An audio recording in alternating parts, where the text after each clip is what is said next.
একটা ছোট্ট গ্রাম, সেখানে স্বপন তার স্ত্রী মালতী আর ছেলে মুকেশকে নিয়ে খুব কষ্টে করে দিন কাটাতেন। স্বপন ছিলেন খুব গরিব, কিন্তু সততার সঙ্গে জীবন কাটাতেন।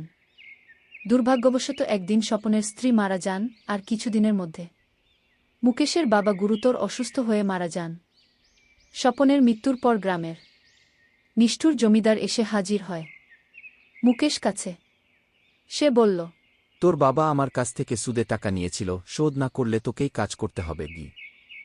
মুকেশ কিছু করার ছিল না।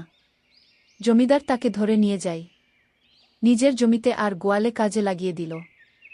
জমিদার ছিল খুবই নিষ্ঠুর, কঠোর, দিনরাত মুকেশকে খাটাতো, খাটুনি না খাটলে মারধর। একদিন সকালে মুকেশ ঘুম থেকে উঠতে দেরি হয়ে যায়। তাড়াহুড়ো করে কোদাল হাতে নিয়ে মাঠে যায়, দেখে জমিদার রাগে ফুঁসছে।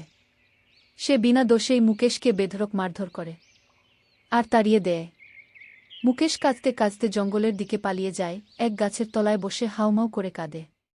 কিছুক্ষণ পর সেখানে এক সাধু বাবা এসে হাজির হন। তিনি মুকেশের মাথায় হাত রেখে বলেন, কি হয়েছে বাবা? কি হো? মুকেশ সব কথা খুলে বলে। সাধু বাবা হেসে বলেন, এছে বাবা, চিন্তা করিস না, একদিন তুইও জমিদার হবি। এখন গ্রামে ফিরে যা। আশ্চর্য হলেও মুকেশ সাধুর কথা শুনে গ্রামের পথে রওনা দেয়। গ্রামে গিয়ে সে এক দোকান দেখতে পায়। দোকানের মালিক রামচন্দ্র, এক উদার ও সজ্জন ব্যক্তি। মুকেশ তাকে জিজ্ঞেস করে, বাবু, কোনো কাজ আছে? আমি শুধু খাবারের বিনিময়ে কাজ করব। রামচন্দ্র মুকেশকে দেখে তাকে কাজে রেখে দেন। কয়েক মাসের মধ্যে রামচন্দ্র মুকেশের পরিশ্রম, সততা আর ভালো ব্যবহারে মুগ্ধ হন। এদিকে একদিন সেই নিষ্ঠুর জমিদার রামচন্দ্রের কাছে আসে। হঠাৎ সে দেখে তার সেই পুরনো দাস মুকেশ এখানে সম্মানের সঙ্গে কাজ করছে। সে রেগে গিয়ে চিৎকার শুরু করে, কিন্তু রামচন্দ্র সব শুনে শান্তভাবে বলেন, তুমি ওকে অন্যায়ভাবে শোষণ করেছ, আর আমি ওর মধ্যে একসাথ মানুষকে পেয়েছি।